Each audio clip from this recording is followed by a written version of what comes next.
बिस्मिल्लाहिर्रहमानिर्रहीम। अस्सलाम वालेकुम। Welcome to my channel. आप देख रहे हैं सीक्रेट फूड विद आमना। कैसे हैं आप सब? उम्मीद है कि आप बिल्कुल खैर आफियत से होंगे। मैं बहुत मज़े के आपको बर्गर बनाने की रेसिपी दूंगी, जो आप लंच में भी खा सकते हैं और रिफ़्रेशमेंट में भी, और बच्चों को स्कूल में भी दे सकते हैं। अज्जा नोट कर लें। ये कबाब हैं चिकन और चने की दाल के। शामी कबाब मैंने बनाए थे, बच्चों के लंच के लिए ही बनाए थे। इसकी रेसिपी अपलोड मैं कर चुकी हूँ। इसको आप जो है आप मेरे चैनल पे जाके देख सकते हैं। यूनी कबाब को मैंने जो है ना लंबाई की शक्ल में थोड़ा दिया था, ताकि जब मैं बन के अंदर इनको डालूं तो ये अच्छे से पूरे बन के अंदर पूरे आ जाएं। तो ये वही कबाब हैं। और ये 3 अदद अंडे हैं। इनको मैंने हल्का सा नमक और थोड़ी सी लाल मिर्च का पाउडर डाला था और इनको अच्छा सा बीट कर लिया था, ताकि इसमें अच्छे से मैं कबाब भी फ्राई कर लूं। और जो अंडा बचेगा वो मैं थोड़ा सा फ्राई करके अंदर कबाब बन के अंदर डालूंगी भी। ये सलाद है, इसमें आप बंद गोभी भी ऐड कर सकते हैं, मैंने नहीं की लेकिन आप ऐड कर सकते हैं। ये प्याज है और खीरा है। ये केचप और मायोनीज है। इन दोनों को मैं मिक्स करके एक सॉस तैयार करूंगी।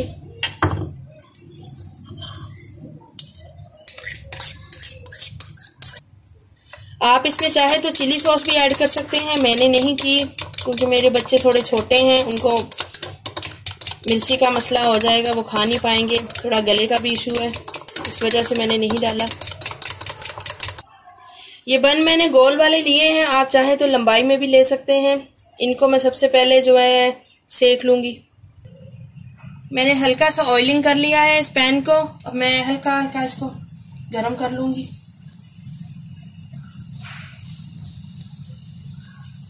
ये होममेड है बर्गर, बिल्कुल उसी तरीके से मैं बनाने की कोशिश कर रही हूँ जिस तरह ये दुकानों पे बनते हैं, क्योंकि बच्चे इन्हीं चीज़ों के पीछे जो है ना अपनी माँ बाप को तंग कर रहे होते हैं, उनसे पैसे मांग रहे होते हैं कि चलें पैसे दें, हमने बर्गर खाना। आप इस तरह से करके इनको घर में भी बना के दे सकते हैं, बहुत मज़े के बनेंगे।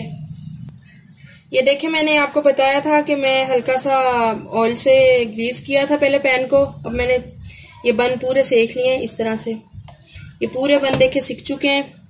अब मैं जो है ना कबाब फ्राई करती हूँ। अब मैं कबाब फ्राई करने के लिए डाल रही हूँ।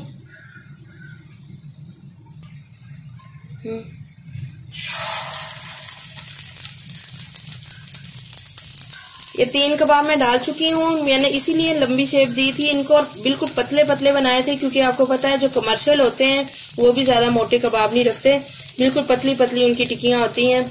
तो ताकि सारे बन के अंदर जो है ना पूरे आ जाएं। मैं इसको पलट लूँगी। ये अब मैं अंडा फ्राई कर लूँगी। कबाब मैं फ्राई कर चुकी हूँ, वो मैं अभी आपको दिखाती हूँ।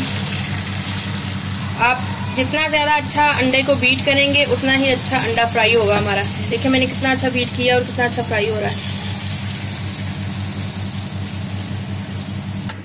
ये सॉस जो मैंने बनाई थी उसको इस तरह हम लगा लेंगे। दोनों साइडों पे लगाना है आपने बन की, जो ऊपर होती है उस पे भी और जो नीचे वाला बन होता है उस पे भी। मैं अब इसको अंडे को पलट लूँगी, एक बार नीचे से भी पका लेंगे। ये देखें, अंडा इस तरह हमें कुक करना है।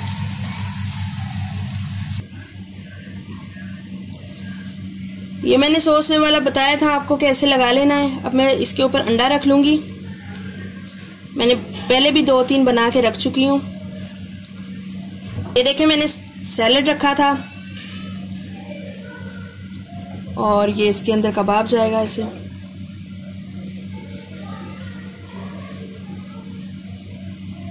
फिर मैं इसमें अंडा रखूँगी। मैंने नीचे काफ़ी ज़्यादा अंडा रखा है, अब ऊपर कम आएगा। ये मैंने अंडा रख दिया है। अब मैं ये रखूँगी खीरा और ये अंदर प्याज जाएगा थोड़ा सा। आपको पसंद हो तो आप ग्रीन चटनी भी डाल सकते हैं। मेरे बच्चों के आजकल थोड़े गले ख़राब हो रहे हैं, इसलिए मैं इन चक्करों में नहीं पड़ रही। मैंने सिर्फ आपको रेसिपी देनी थी, इसलिए मैंने बना लिया। ये पूरा कबाब जाएगा और ये कबाब बहुत मज़े के हैं। आप इनको ज़रूर ट्राई करिएगा और मेरी कबाब वाली भी रेसिपी देख लेंगे तो आपको पता चल जाएगा कि ये किस तरह से मैंने बनाए हैं और बहुत सस्ते में तैयार हो जाते हैं, कोई इश्यू नहीं है। आराम से आप घर के मसालों से ही अच्छे से तैयार कर लेंगे। ये देखिए मैं 4 बना के रख चुकी हूँ। अब आखिर वाला एक बचा है मेरे पास। व्यूवर्स आप देख सकते हैं मैंने कितना मज़े का आपको बना के दिखाया है। ये देखें मैंने सबसे पहले ये बन रखा, ऊपर अंडा, फिर ये सैलड, फिर कबाब, फिर अंडा और सॉस लगाई है। और ये अभी ऊपर से दिखाना चाहती हूँ आपको। ये देखें मैंने काट के भी दिखा दिया आपको। अगर आपको मेरी रेसिपी अच्छी लगी है तो प्लीज़ लाइक का बटन भी दबा दिया करें। और नए आने वाले सब्सक्राइबर जो हैं मेरे, उनका बहुत शुक्रिया। और नए आने वाले व्यूवर्स से मेरी गुजारिश है कि प्लीज़ मेरे चैनल को सब्सक्राइब कर दिया करें। ये आपकी तरफ से मेरे लिए एक तोहफ़ा है जो आप मुझे देते हैं। बहुत बहुत शुक्रिया। अपनी दुआ में मुझे याद रखें। अपना ज़्यादा से ज़्यादा ख्याल रखें। अल्लाह हाफिज़।